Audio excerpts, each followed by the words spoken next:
Olá, amigos da TV Legislativa, nós estamos iniciando mais um programa Fala Vereador, aqui pelo seu canal 14 da NET e 19 da BTV e também pelas redes sociais da Câmara de Vereadores. Estamos recebendo aqui no estúdio da TVL o vereador Alexandre Caminha, do PP. Tudo bem, vereador? Um prazer tê-lo conosco. Sempre um prazer estar aqui com vocês, aqui podendo falar. Então, este programa tem por objetivo discutir e debater assuntos de interesse da nossa comunidade e falar do trabalho dos nossos parlamentares. Vereador, vamos começar falando aí da sua participação, porque muitas vezes as pessoas pensam, o vereador trabalha 2 vezes por semana, terça e quinta-feira na sessão ordinária. E não é assim, né? Existe todo um trabalho que é desenvolvido pelos vereadores, não só na sessão ordinária, como também nas comissões legislativas permanentes, as comissões especiais, as frentes parlamentares, né? Além, lógico, das agendas dos próprios parlamentares. O senhor faz parte da Comissão de Constituição, Legislação e Justiça, uma das principais comissões aqui da Casa Legislativa. Eu gostaria que o senhor falasse um pouquinho do trabalho que é desenvolvido ali. Bom, na verdade, Marcão, como você bem disse, né, o trabalho do vereador, ele é 24 horas. Né? O telefone fica ligado 24 horas, a gente não tem sexta, não tem sábado, não tem domingo. Então, de vez em quando, a gente tem que até puxar o freio de mão, porque senão o cara acaba esquecendo da família. Sim. Né? E a família, para mim, é tudo e é um dos meus objetivos, procurar estar sempre com a família.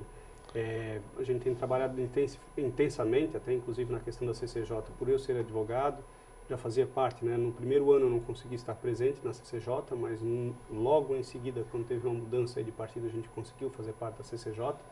Me mantenho dentro da CCJ, até porque eu entendo, como bem você disse, que é uma das comissões mais importantes.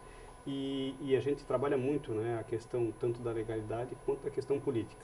Eu falo aí alguns exemplos, aí eu sempre uso o exemplo do Célio Dias. O Célio Dias já me deu um outro exemplo.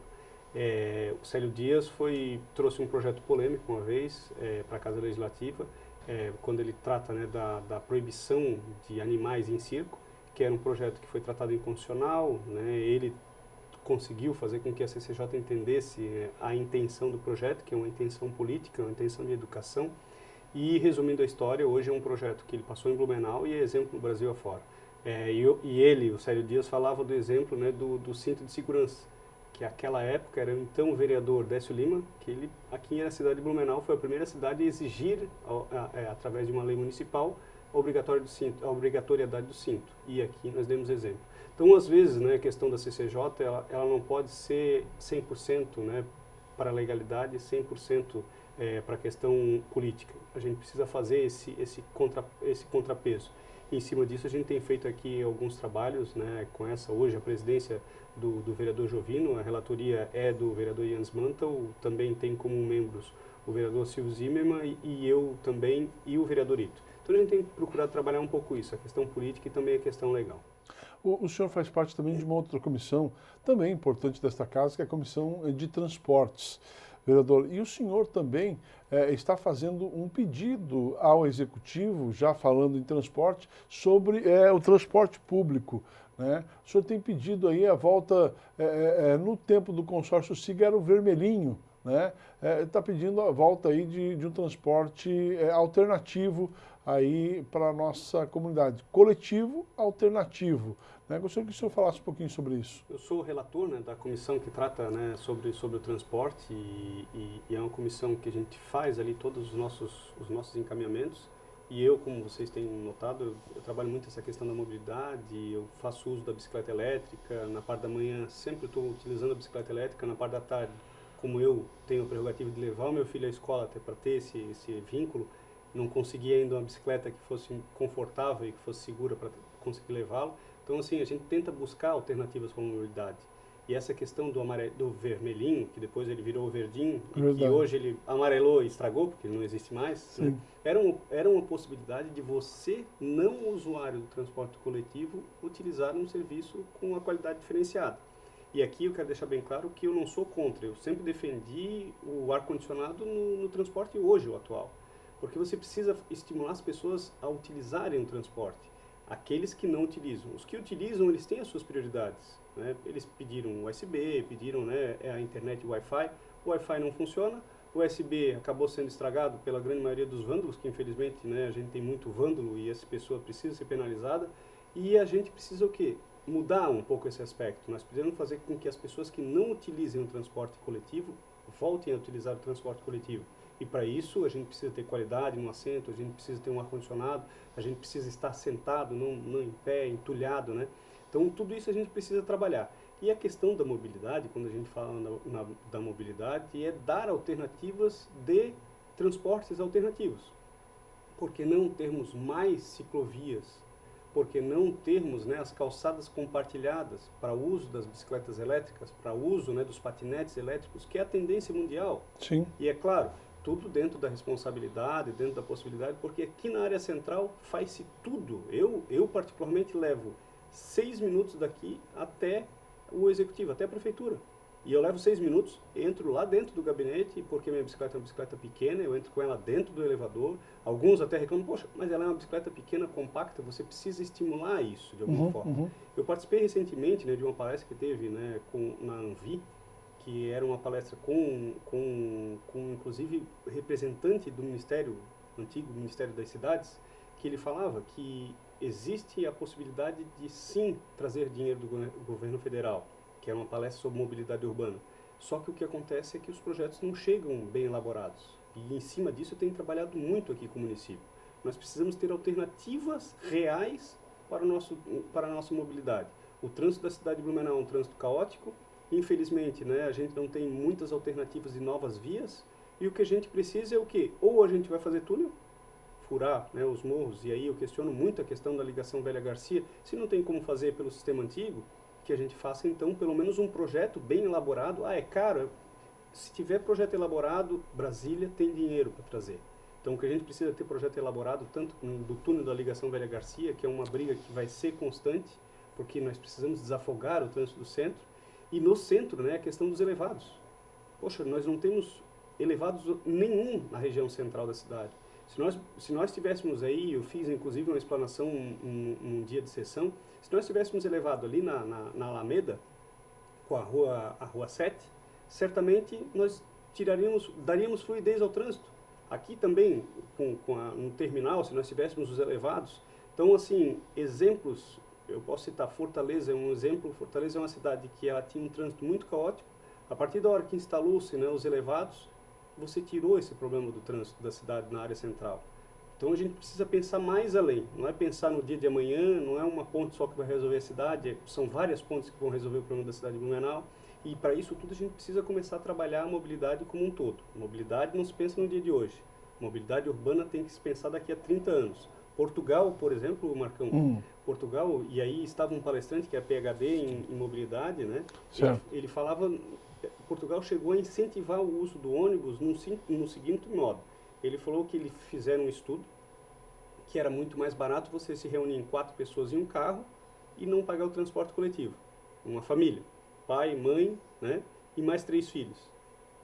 O poder público estimulou através de subsidiaram parte da passagem de transporte coletivo para a família que ia, ao invés de carro, para ir com transporte coletivo. Sim. Pô, não é bacana isso? Deixou mais atrativo. Exatamente. Poxa, olha, vou fazer a conta, vai me valer mais a pena ir com o transporte coletivo. Um transporte de qualidade, um transporte que tem um ar-condicionado, que me leva na hora certa, chega na hora certa. Por que não? Aí fica o carro em casa, ou então nem precisa mais do carro. Que é uma grande tendência, né? A gente tentar sair um pouco, né, da nossa dependência de ter um veículo, né? 1, 2. Normalmente quando a gente olha pela rua, o caos está formado aqui na cidade, o motorista é mal educado porque ele para no cruzamento, e quando você vê o motorista, de um certo modo, sempre é um motorista num veículo só. Se nós tivéssemos, de novo, os vermelhinhos, né, os verdinhos antigos, tenho certeza que muitas dessas pessoas estariam utilizando esse meio de transporte, que é um transporte seguro, um transporte rápido, com qualidade e com as facilidades que um carro convencional lhe daria. Aí, de novo, mais uma briga aí, nossa, e é uma briga no bom sentido. A gente precisa de alternativas para o nosso transporte. E a gente precisa de alternativa de mobilidade. Nós temos os corredores de ônibus que foi implantado lá atrás pelo então o prefeito João Paulo Carnobin, com um propósito muito interessante, que seria uma canaleta, como é quase parecido com Curitiba, né? E que dá mais agilidade ao trânsito. Então, e o senhor agora apresentou um projeto de compartilhar esse espaço com outras possibilidades, né? No caso dos táxis, das vans escolares, né? Como é que está essa questão da onde o senhor chegou, né? Como o senhor quer colocar isso para que não vire, de repente, uma bagunça como alguns pensam? Bom, na verdade, sim, é um projeto que foi pensado, não é um projeto que saiu, né, de uma folha e sem nenhum tipo de responsabilidade. A gente usou vários exemplos, Osasco tem em funcionamento, né, no Mato Grosso também tem em funcionamento, tem várias, né, várias regiões que têm a utilização compartilhada, e eu reafirmo aqui o que eu já falei na entrevista passada e o que eu falo na tribuna. Se tiver algum prejuízo para o transporte coletivo, eu vou ser o primeiro a retirar o projeto de pauta. Né? Nós fizemos até, inclusive, uma solicitação ao executivo que fizesse um teste de 30 dias, o executivo não quis fazer, né? O então presidente Marcelo Schulz disse que ele não faria, mas aí eu também questionei por que de utilizar o corredor nos horários de pico. Se pode utilizar no horário de pico, e o questionamento, inclusive, tem uma declaração dele no Jornal de Grande Circulação, que ele fala que não existe prejuízo para o transporte coletivo nos horários de pico quando é liberado o corredor aqui na região central. Se não existe prejuízo no horário de pico, por que haveria de ter prejuízo, né, em alguns determinados horários? A ideia do projeto é o quê? Vans escolares, que não deixa de ser um transporte coletivo de pessoas, e os táxis, que é o que a gente tem um pouco apanhado pela legislação, porque ele fala que ele é individual. Cara, o transporte do táxi, ele chega a fazer transporte de 40, 50 pessoas. Ah, mas eu tenho um Uber também, quero utilizar. Aí a gente precisa regulamentar o Uber de modo que a gente possa identificar o Uber. Por que não? Lá na frente a gente falar a respeito disso. Sim. Né? Tudo é uma questão de adaptação, porque hoje qualquer pessoa pode ser Uber. Se eu quiser, eu posso me cadastrar. Se você quiser, se cadastre, você vai usar o seu carro para ser Uber. Aí a pessoa vai se cadastrar e vai estar usando o corredor. Não é esse o objetivo. O objetivo é transporte coletivo de pessoas, que é a van escolar, que é a possibilidade daquele escolar, daquele transporte coletivo, o particular, né? Por exemplo, uma van executiva. Por que não? Uma van executiva utilizar o corredor porque ele está transportando coletivamente pessoas. E o táxi a gente volta na briga, porque o táxi ele é uma concessão, né? Ele paga por ser uma concessão, e o taxista aí é algo em torno de 40 a 60 corridas por dia. São de 40 a 60 veículos a menos que estão circulando. Cada van são 20 veículos a menos. Hoje a gente tem aproximadamente 100 vans, né? Nós poderíamos ter muito mais vans. E a preocupação deles é que entre num colapso. Jamais vai entrar num colapso, mas para isso a gente precisa testar. Ô, vereador, eu não entendi a parte de que o presidente do CETEB não quer fazer o teste. Ele não quer. Ele afirmou categoricamente que se ele fizer o teste, ele não volta atrás. Eu falei assim, bom, então não existe poder de mandar, porque ali é o trânsito. Né? Se o trânsito organiza, ele vai fazer uma chamada pública, vai informar através da imprensa, olha, durante o período de 15, desse mês até o final do mês, nós faremos um teste para verificar como funcionaria o sistema. Ele disse que não tem como reverter mais a partir da hora que autoriza. Eu falei assim, não, então falta poder, né? Falta quem mande para fazer com que aquilo ali efetivamente funcione. E aí não é nada pessoal pelo Marcelo, muito pelo contrário, né? Nós precisamos organizar e por que não tentar fazer com que a coisa aconteça? O meu desafio é, porque vai tentar e vai dar certo. E aí a preocupação é, o dono da ideia. Ninguém é dono de nada. E eu, enquanto vereador, eu trabalho muito, muito tranquilamente a respeito disso. Todos os projetos, tanto é que esse projeto que trata sobre o uso de vans, é um projeto que eu apresentei enquanto vereador, poderia estar o dono da ideia. Sim. Não. Falei com o vereador Almir, falei com o vereador Jovino, que eram duas pessoas que já tinham apresentado, inclusive o próprio vereador Ito também conversei. É um projeto para a cidade de Blumenau. Enquanto vereador, estiver enquanto vereador aqui, não vou estar trabalhando no individual. A gente precisa tratar no coletivo. Ô vereador, eu já vi você andando com seu filho, inclusive, de bicicleta. Uhum. Você é um adepto aí da bicicleta elétrica, né, ou do patinete elétrico. Blumenau está preparada para ter esse tipo de modalidade aí à disposição? E outra coisa, a gente percebe que está virando uma febre, né, os patinetes elétricos. Não está na hora de repente, se fazer algumas regras no âmbito municipal nesse sentido? A gente tem trabalhando em cima disso, né? Até a questão de legislação a gente tem trabalhado algo semelhante a isso. Eu sou utilizador de bicicleta elétrica. Se você me perguntar, foi o questionamento, Blumenau está preparado? Não, Blumenau não está preparado. Nós temos uma malha viária grande, significativamente grande de ciclovias e ciclofaixas, mas nós temos um grande problema nas conexões. Ou seja, aqui na Casa Legislativa, se você for sair, né, da calçada que é compartilhada para pegar a faixa de pedestre, para atravessar na faixa de pedestre, aqui por um acaso ela é nivelada. Mas na sua grande maioria na área central da cidade, ela não é nivelada. Então se o cara está usando um patinete elétrico, que a roda é menor, ele vai cair. Eu posso dizer porque eu quase caí lá no final da nossa beira-rio, pegando, né, eu cheguei até o final da Beira-Rio e pegando a esquerda para passar pela faixa de pedestre para chegar à prefeitura, era um vão que o pneu da bicicleta ficou trancado, eu quase caí. Depois de uma solicitação, a gente fez requerimento, enfim, eles acabaram fazendo o nivelamento. Esse é o primeiro passo, nós precisamos nivelar e aí você vai dar a possibilidade da pessoa usar com segurança. A pessoa vai lá, compra uma bicicleta elétrica, poxa, legal, tô sendo ecologicamente correto e tal, Sim. e ele cai. Nunca mais ele vai usar a bicicleta. Então a gente precisa adaptar a cidade a isso. Tenho feito vários requerimentos a respeito disso, né, para que dê fluidez ao trânsito. E aqui hoje a gente vê, né, que várias pessoas já estão utilizando e já estão sentindo literalmente na pele essas dificuldades. Ontem encontrei um amigo meu que comprou uma bicicleta porque ele me viu andando de bicicleta. Ele falou, pô, cara, comprei a bicicleta, moro aqui na Alameda e tal. Pô, mas essas nossas adaptações de calçada é terrível. E é uma realidade. Né? A gente precisa dar para aquele usuário, né, a possibilidade de estar literalmente utilizando um serviço de transporte diferenciado. Ou seja, dar mobilidade urbana não é só mexer no trânsito. Ô vereador, o senhor tem reivindicado muito ao executivo de mais investimento, principalmente na região sul da cidade. Por toda a cidade, mas em especial na região sul, a construção de mais pontes, ligando principalmente a Rua Amazonas, a Hermann Uscher, para dar mais opções aí aos moradores e não ficar aquelas filas intermináveis que sempre existiram no bairro Garcia. O senhor está sendo construída aí a ponte do Mirelo, né, no qual o senhor mesmo colocou o nome. Ela vai ligar ali a Rua Soldado Moacir Pinheiro, a Rua Hermann Uscher. O senhor, além da reivindicação, tem acompanhado a obra. Como é que está essa obra? Eu quero que o senhor responda no próximo bloco. Pode ser? Pode ser. Vamos a um breve intervalo, daqui a pouquinho a gente retorna com o vereador Alexandre Caminha, do PP. É um minuto só e a gente já volta.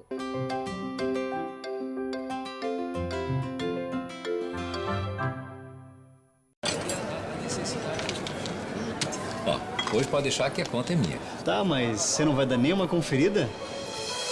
A Câmara de Vereadores de Blumenau tem um compromisso com a cidadania e sabe da importância de parar e conferir suas contas. No portal da Transparência, a Câmara disponibiliza informações sobre a gestão de seus recursos para a comunidade. É isso aí. Você tem toda a razão. Exerça sua cidadania. Fiscalize. Câmara de Vereadores. Independência e transparência cada vez mais perto de você.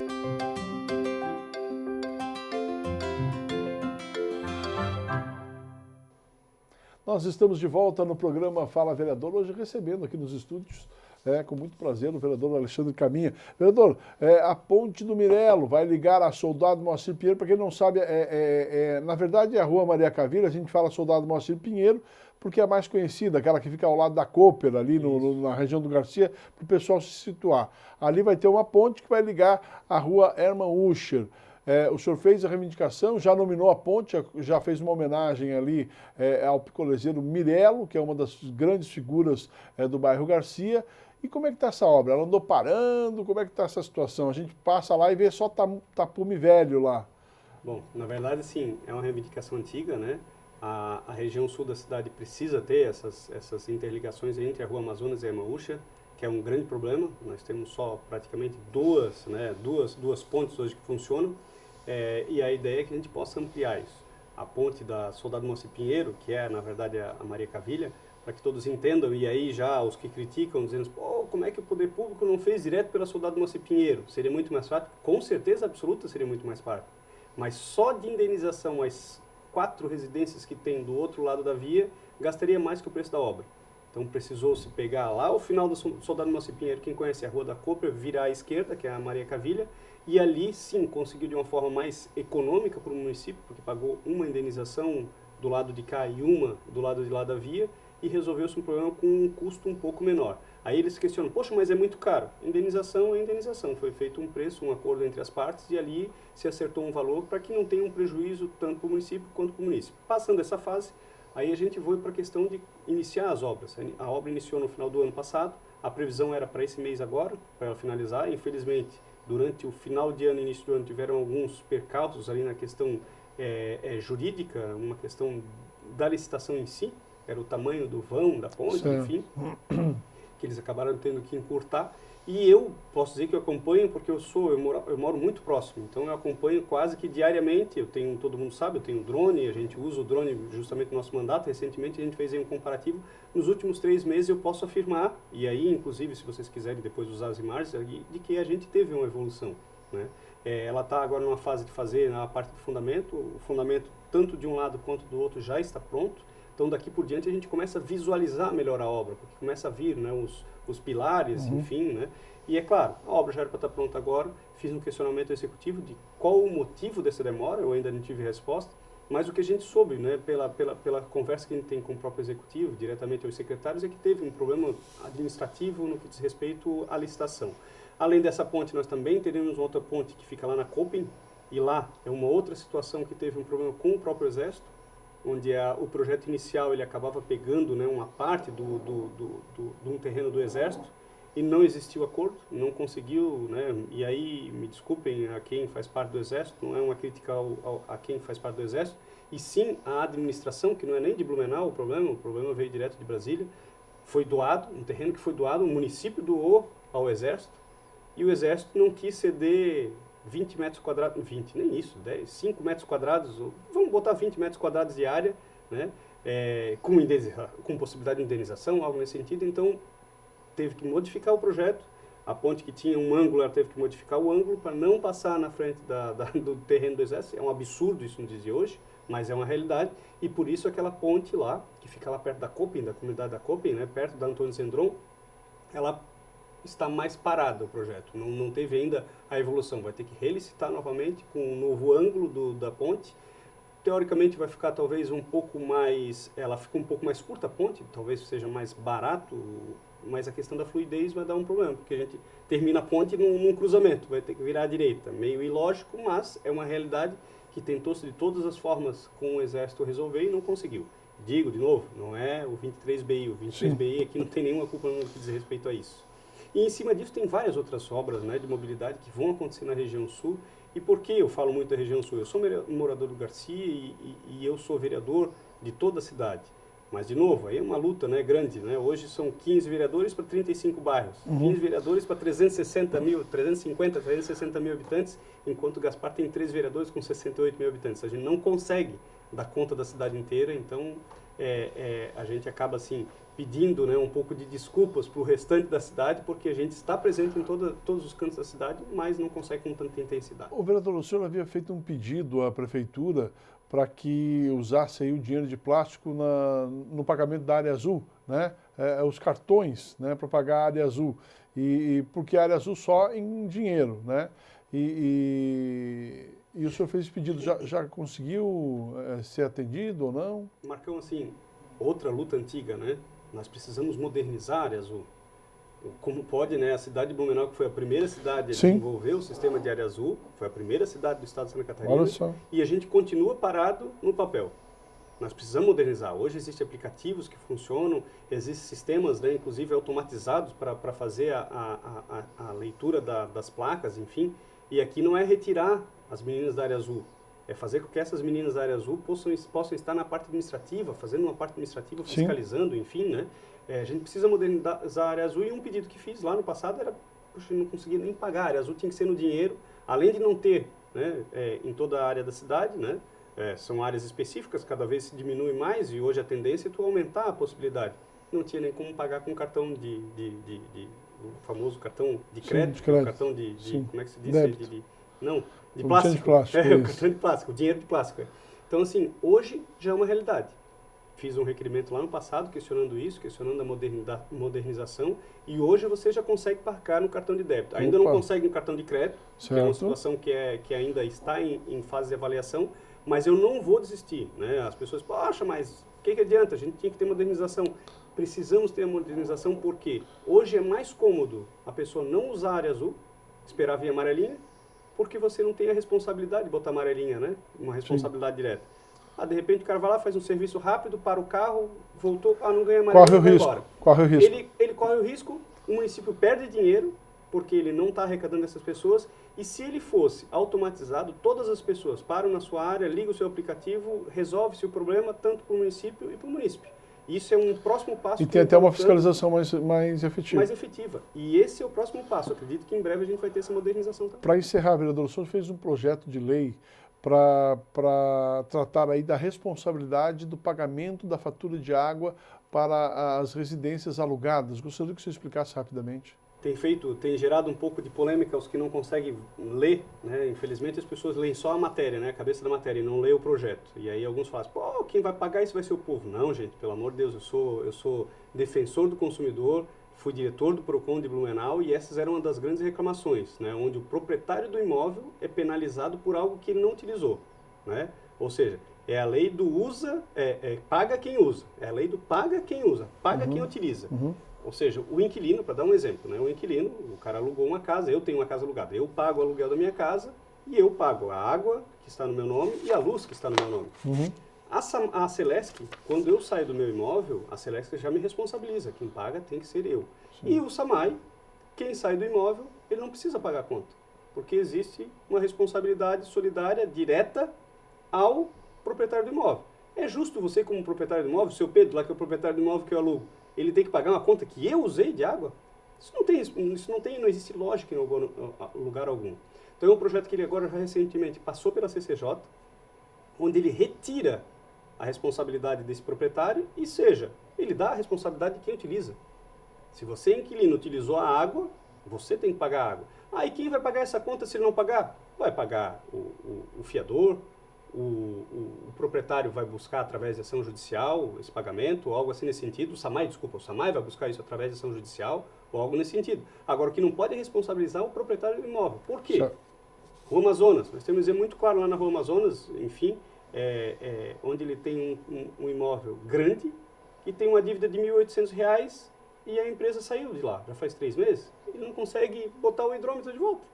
Porque ele precisa pagar R$ 1.800 para ter acesso de novo ao imóvel. O responsável é quem usa, e esse aqui é o objetivo da legislação. Você, inquilino, paga a conta e o proprietário não precisa estar pagando. Como está o trâmite?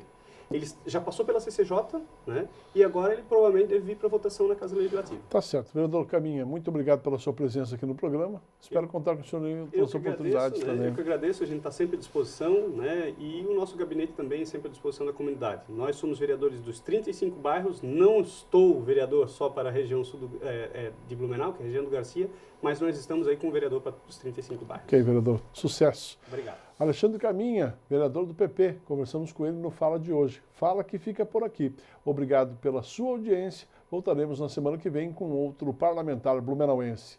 Um abraço a todos. Até lá.